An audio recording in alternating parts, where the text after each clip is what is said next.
Welcome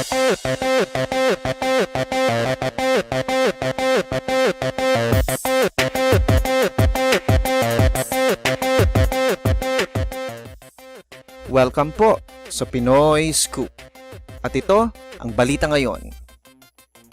Sinabi ni Colleen Garcia na okay naman daw ang lahat nang magkita sila ni Nikki Hill sa Ad Summit Pilipinas 2014 na ginanap sa Subic noong Mayo.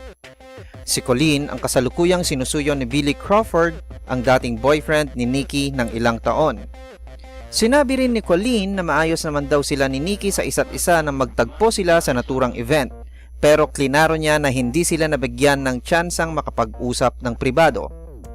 Tungkol naman sa issue kung sila na ba talaga ni Billy, hindi pa ito kinumpirma ni Colleen pero mas open na siya ngayong pag-usapan ang tungkol dito kaysa sa dati, kung saan ipinaliwanag niya na mas may certainty na daw ang chemistry nila ngayon kumpara noon.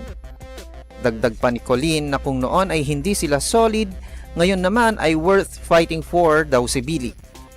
For more news, visit and subscribe to our YouTube channel at www.youtube.com/PinoyScoop.